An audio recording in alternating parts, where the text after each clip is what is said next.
Some things are meant to endure. Your 1966 Chevy II is one of them.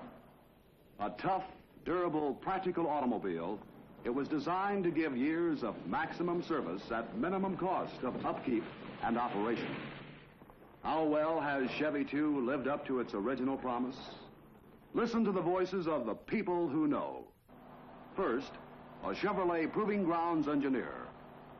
In the 35,000-mile durability test, Chevy II came out with the least repairs of any of the 39 competing cars. A Chevrolet Service Department engineer. Ever since Chevy II first came out 4 years ago, its warranty and policy costs have been consistently lower than any other car under Chevrolet warranty. But for the most telling comment of all, let's go to San Diego, California, where the Yellow Cab Company operates a fleet of 140 Chevy II taxicabs. As you know, one of the worst things that can happen to a car is to become a taxicab. For cabbing is a continual round-the-clock endurance run. 60,000 miles a year of grueling stop-and-go driving that goes on and on until the car literally falls apart. How are these 140 Chevy II cabs standing up to the brutal punishment of taxicab service? Listen to Charles Pratt, president of San Diego Yellow Cab Company. We're extremely happy with the Chevy II. We've used them now for 4 years. We've had good driver and passenger reaction to them, and they have stood the gaff real well. What about operating costs? Well, operating costs are substantially less than a standard model car for several reasons. One, we have longer brake life. Car weighs a lot less, so we can get by with a different licensing fee, which is a substantial saving to the operator. Good gasoline economy, of course, is a big factor also. How do you think Falcons would work out in taxicab service, Mr. Pratt? Well, I don't know. From the things we hear from other operators around the country, nothing compares to the Chevy II as far as our costs are reflected. Are you going to continue buying Chevy IIs, Mr. Pratt? Yes, I just ordered 40 more of the 66 models. Listen to Ross Dowers, shop foreman, San Diego Yellow Cab Company. The Chevy IIs are averaging around 140,000 miles before a major overhaul. Some of them have gone 200,000 miles before we've even had the head off. Listen to the drivers. Well, the Chevy II is a real first-rate car. It gets you where you're going, and it's important. You don't make money standing on a street corner waiting for a tow truck.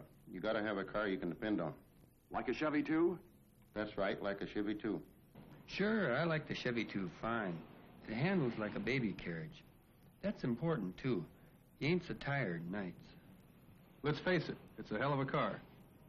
And that's the story told by the people who know. Though Chevy II is more beautiful this year than ever before, though it ushers in whole new dimensions of style and luxury, it's still the car with the unmatched record for toughness, economy, and long-lasting durability.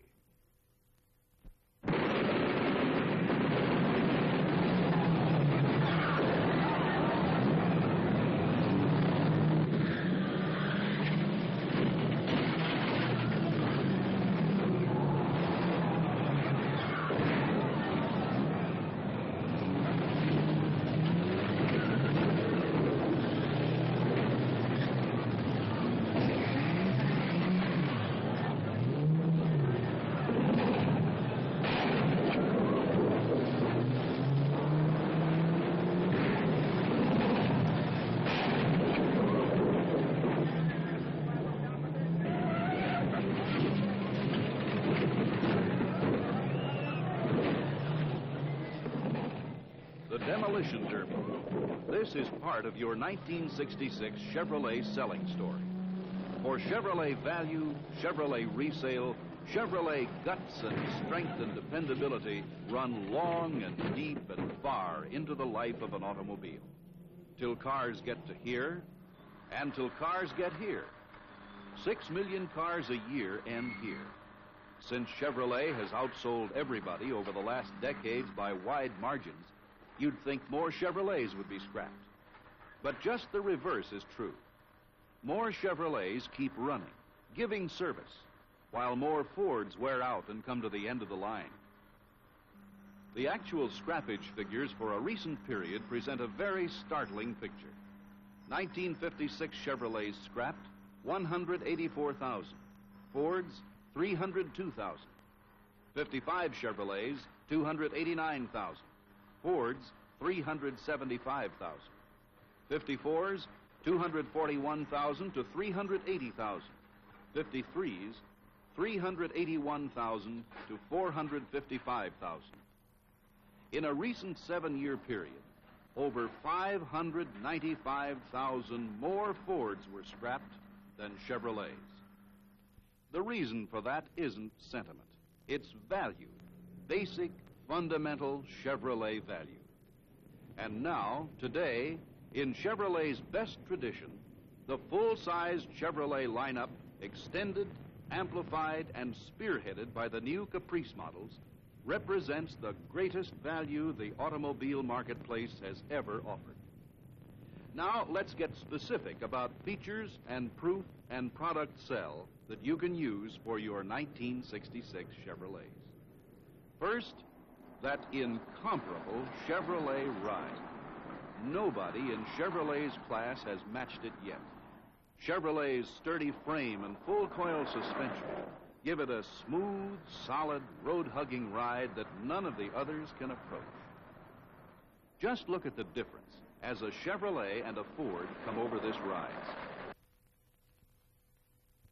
The Ford's wheels go clear off the ground, while the Chevrolets remain solidly planted on the road.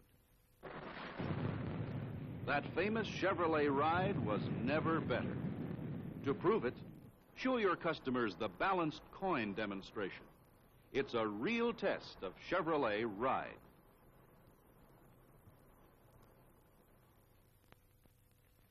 Chevrolet not only rides better, it has a shorter turning diameter and quicker, more responsive steering. Try that with a Plymouth VIP. Inches difference gives Chevrolet a real advantage over Plymouth. Here's a test to demonstrate a Chevrolet quality advantage. Try it first on a Ford LTD. Now try it on a Caprice. That Caprice body is solid as a rock. Here's another demonstration, proving that Chevrolet quality is more than skin deep.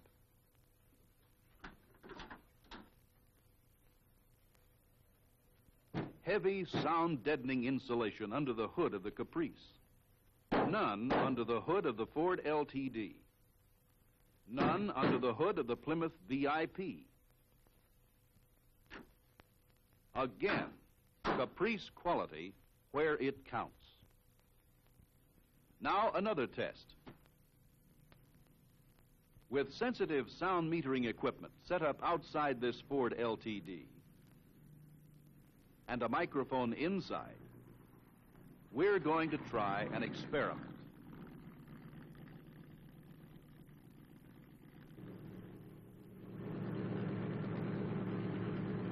With the door open, the sound level, as heard inside each of the 3 cars we'll be testing, is a little over 0.9.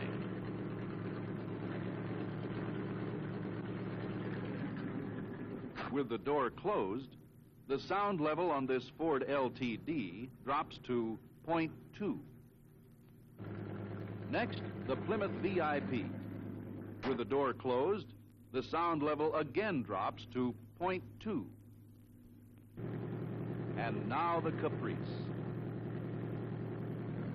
With the door closed, the sound level as heard inside the car drops to a trifle over 0.1. Nearly 90% of the outside noise has been sealed out by the extra soundproofing in the Caprice. Anybody can build a more powerful engine if he doesn't care how much gas it uses. But Chevrolet does care. Here's a test to give you the lowdown on fuel economy. Each car will use exactly 1 gallon of gasoline. Caprice with a 396 cubic inch engine, Ford with the 390, Plymouth with the 383.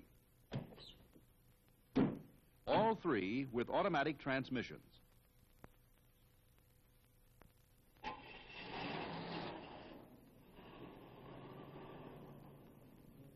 they will stay together.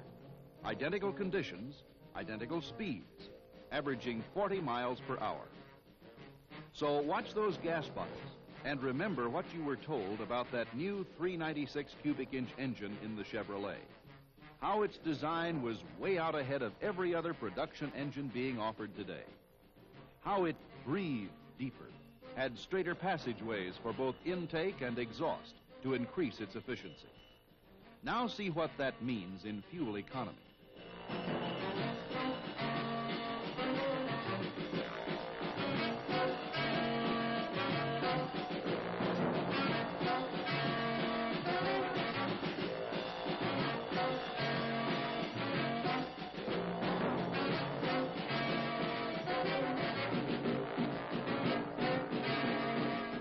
That's it for the Ford.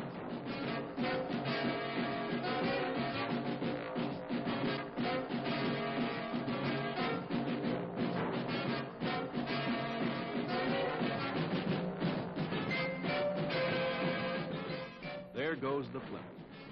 But the Chevrolet, with that new 396 cubic inch engine, is still rolling right along.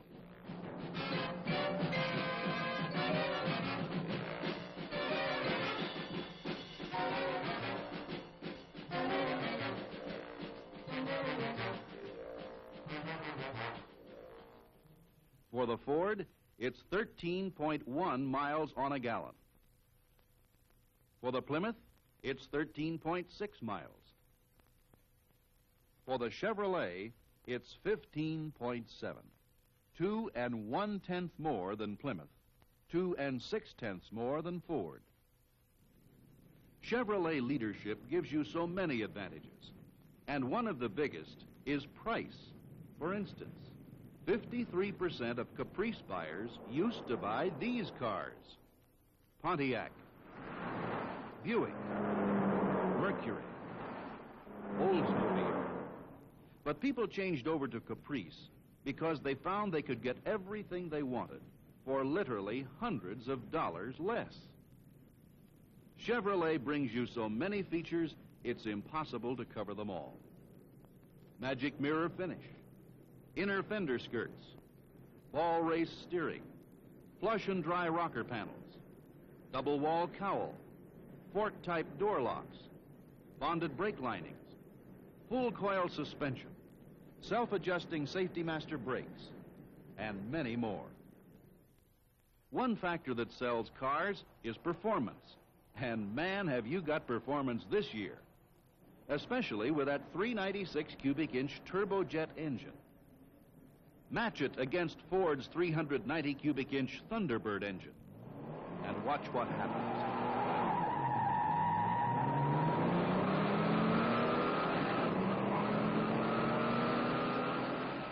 Look at the way the 396 moves out to an early lead and holds it right through the run.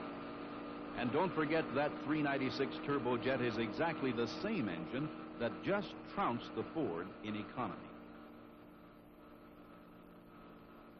And now, as a fitting climax, a 66 Impala Super Sport with a high-performance 427 turbojet challenges some of the highest horse-powered cars on the road today. Buick Wildcat, Pontiac GTO and Grand Prix, Old Starfire, Ford LTD and Plymouth VIP. And here they go, Chevrolet leaving them all in the dust.